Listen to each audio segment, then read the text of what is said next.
হরে Krishna everyone. তো তোমরা অনেকে আমাকে কমেন্ট করছো যে দাদা জন্মাষ্টমী ব্রত আমরা কবে পালন করবো, 15 তারিখ না 16 তারিখ? তো তোমাদেরকে আমি বলে দিচ্ছি যে জন্মাষ্টমী আমাদের 16 তারিখে পালন হবে, শনিবার। শুক্রবার 15 আগস্ট নয়। হ্যাঁ, 15 আগস্ট রাত্রিবেলা 11:49 হচ্ছে আমাদের অষ্টমী তিথি লেগে যাচ্ছে। আর পরের দিন 9:34 রাত্রি 9:34 কিন্তু অষ্টমী তিথি ছেড়ে যাচ্ছে। তো আমরা করব কি, আমরা কিন্তু 16 আগস্টে জন্মাষ্টমী ব্রত পালন করব যেমন করে করি। রাত্রি 12টার দিকে ভগবানকে অভিষেক করব, অভিষেক করে ভগবান নতুন বস্ত্র পরাবো। বস্ত্র পরে যে যা তোমরা ভগবান সেবার জন্য আয়োজন করেছো সবকিছু ভগবানের সেবায় দিবে, দিয়ে ভগবানকে ভোগ লাগাবে। কিন্তু হ্যাঁ, অন্য জাতীয় প্রসাদ কিন্তু পাওয়া যাবে না সেই দিন আমাদের অনুকল্প প্রসাদ পেতে হবে। হ্যাঁ, এখন বলবে যে অনুকল্প প্রসাদটা কি? তো তোমাদেরকে আমি বলে দিচ্ছি অনুকল্প প্রসাদটা কি। যেরকম একাদশীর দিন আমরা পাই যেমন সাবু, বড় সাবুটা যেরকম আমরা রান্না করি, সবজি কিংবা ফল, এইসব অনুকল্প প্রসাদ।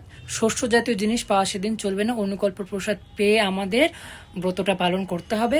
পরের দিন সকালে জগন্নাথের মহাপ্রসাদ দিয়ে আমাদের পালনটা করে নিতে হবে। তারপরে তোমরা যে যেরকম পারছো গোপালের জন্য রন্ধন করবে ভালো ভালো জিনিস, কেননা সেদিন স্পেশাল একটা ডে, তার নন্দোৎসব বলে কথা।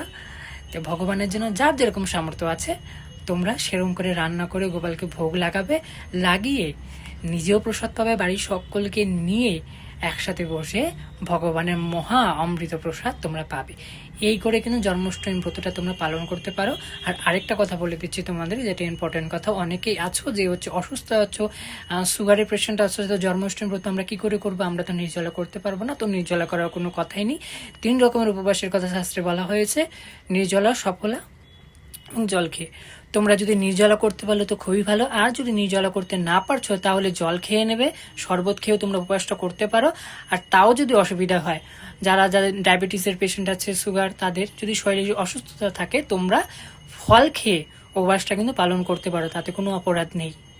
কেন শরীর যেরকম তাকে সেমন করেই করতে হবে। এইভাবে আমরা খুব সুন্দরভাবে আনন্দ সহকারে, কেন উপবাস মানে কি কষ্ট করে নয়, আমরা ভগবানের পৃথিবী বিধানের জন্য করছি।